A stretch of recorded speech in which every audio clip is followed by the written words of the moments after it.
Hola, ¿qué tal? Bueno, muchas gracias por estar ahí nuevamente.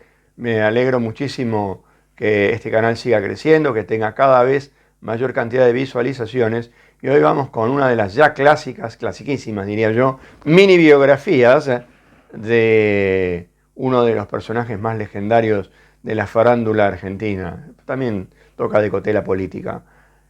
María Rosa Juana Martínez Suárez, más conocida como La Chiqui, Mirta Legrand. Nació el 23 de febrero, un día como hoy, del año 1927 después de Cristo, en una vivienda de la calle General López, 576 de Villa Cañas. Villa Cañas es un pueblito muy pequeño al sur de la provincia de Santa Fe, ubicado a 200 kilómetros de Rosario. Sus padres, ambos eran de origen español, José Martínez, que era comerciante y era de Almería, quien contrajo matrimonio en los años 20 con Rosa Suárez, que había sido nacida en Santander.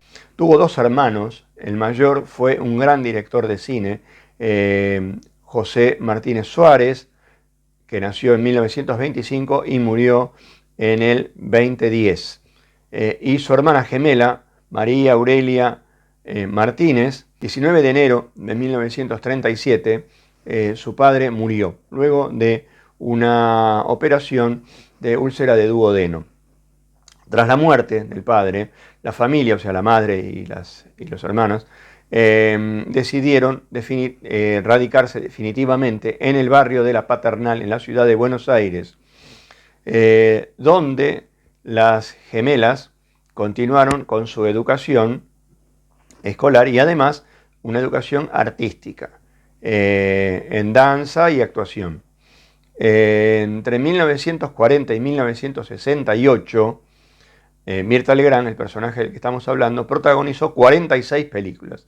Por supuesto que es imposible enumerarlas a todas y no me quiero quedar con ninguna colgada, entonces lo que diré es que Los Martes Orquídeas fue la película que la catapultó al éxito internacional.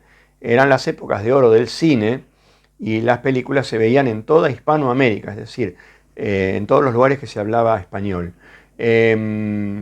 Mirta en las primeras películas trabajó con su hermana Goldie o Gordy y hacían justamente de gemelas. Digamos que las películas que hizo siempre Mirta Legrand eran lo que se llaman comedias rosa o comedias blancas, comedias light, románticas, en fin, ella hacía siempre el papel de ingenua, una especie de Marilyn Monroe, digamos, para explicarlo rápidamente a quien no la pueda conocer. En 1968, don Alejandro Romay, dueño del recientemente creado Canal 9 de televisión, le propuso una idea absolutamente revolucionaria. Era un hombre de ideas muy revolucionarias, Romay, debo decir. Entrevistar a artistas mientras almorzaba. En principio, la diva rechazó la propuesta, pero su marido y manager, y que además era el director de cine de confianza de la diva, Daniel Tiner, el francés Daniel Tiner, le hizo cambiar de opinión.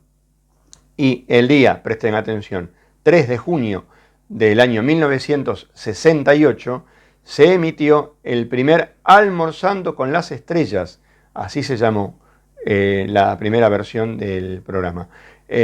Como primeros invitados a este programa estuvieron Alberto Migré, que era un dramaturgo de telenovelas, Leopoldo Torre Nilsson, uno de los mejores directores de cine del país, Julio Marcio, un gran actor, y su propio marido. En la década del 70, el exitoso programa pasó a emitirse en Canal 13 de la familia Noble Herrera.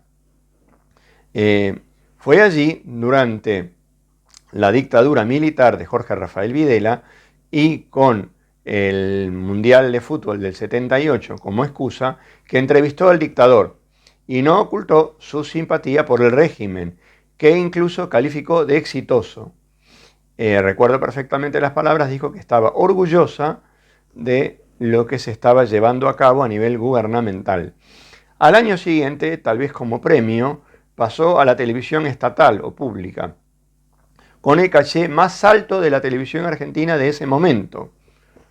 Bueno, Mirta asegura haber sido censurada durante el gobierno democrático de Raúl Ricardo Alfonsín entre los años 1984 y 1988, es decir, 4 años. En 1988, volvió de esa supuesta censura, vamos a decirlo así, en el canal que tenía el opositor Héctor Ricardo García, de quien ya hablé en la mini biografía del mismo, que la pueden ver. Yo voy a dejar aquí abajo en la descripción el enlace de la mini biografía de don Héctor Ricardo García, que tenía Tele2.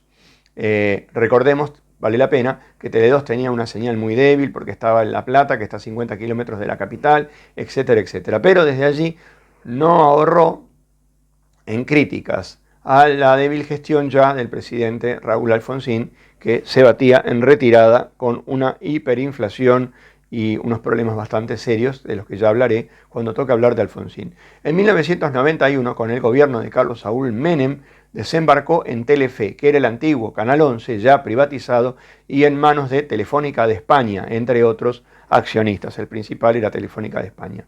El carácter político de su programa era abiertamente oficialista, o sea, no hacía nada por esconder que era menemista, digámoslo así, o sea, adherente a Menem.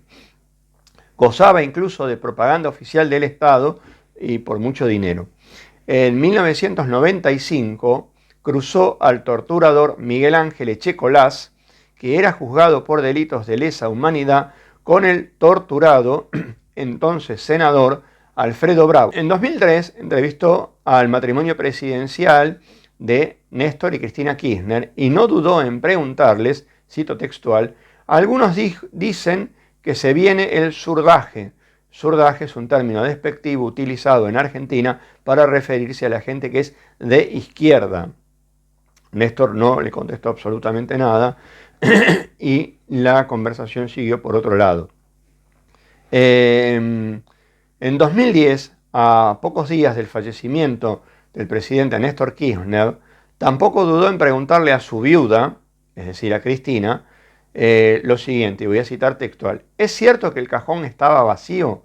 Dando a entender que el velorio, el velatorio, el sepulcro habían sido todo un paripé y que en realidad Néstor estaría vivo a saber en dónde. En 2011, tras la aprobación de la ley del matrimonio igualitario, es decir, que se pueden casar personas del mismo sexo, ley de la cual Mirta estaba en contra, le preguntó al diseñador de alta costura Roberto Piazza, que era un ferviente defensor de dicha ley, si no era un riesgo que una pareja del mismo sexo pudiera adoptar un chico.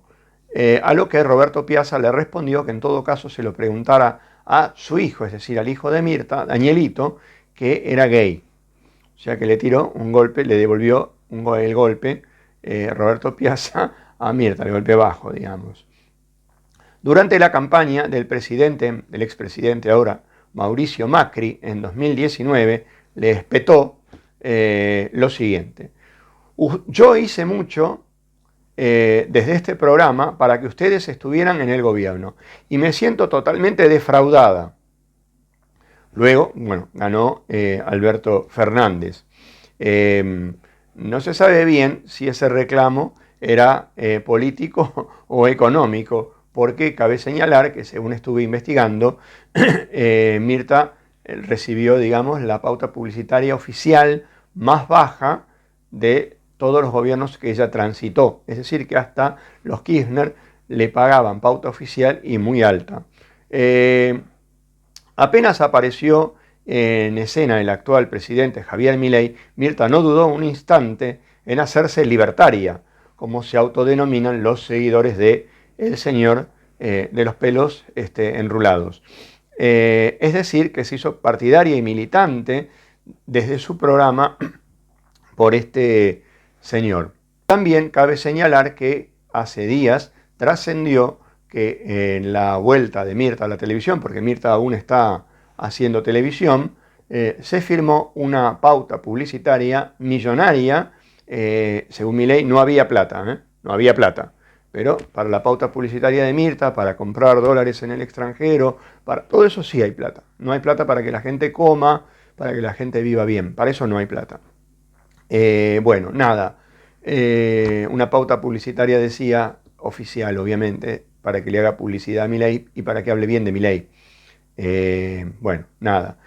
Algunos malintencionados dicen que Cuando Dios dijo, hágase la luz, Mirta le reclamó por los 7 días de demora. Pero eso en realidad es mentira. Mirta está por cumplir 100 años dentro de poquito. Muchas gracias. Compartan el enlace. Denle a me gusta si les gustó. Yo también le traté de poner un poquito de humor. No por faltarle respeto a Mirta, que ya sé que igual no tiene respeto. Ya sé que nunca me va a invitar a sus almuerzos. No me importa demasiado. Es para darle un poquito de humor. Todo el mundo hace chistes con la edad de Mirta, ¿eh? No se asusten, hasta ella misma. Bueno, nada. Y sobre lo que dije de las cuestiones políticas, son todas ciertas. Así que tampoco es que me la agarré con Mirta por alguna cuestión. Yo creo que Mirta debería haber seguido haciendo Almorzando con las Estrellas, entrevistando artistas y dejándose de hablar de política, porque de verdad la verdad que su programa hoy, y esto es muy en serio lo que voy a decir, es prácticamente un meeting televisado. Es decir, va gente de una misma ideología política a ser entrevistada y es lo que se llama en comunicación el discurso de los convencidos. Es decir, son personas que se juntan para potenciar su odio hacia determinado color político. No voy a decir que del otro lado no ocurre, porque sí, del otro lado hubo programas, digamos, cuando digo del otro lado me refiero a, por ejemplo, el peronismo. El peronismo también tuvo programas desastrosos con discursos de convencidos, etcétera, etcétera. Sí, eso existió siempre. Todos los gobiernos hubo programas oficialistas. Mirta siempre es la voz oficialista de la derecha. Así que bueno, nada, muchas gracias otra vez por ver el video, por suscribirse al canal y por compartir el enlace.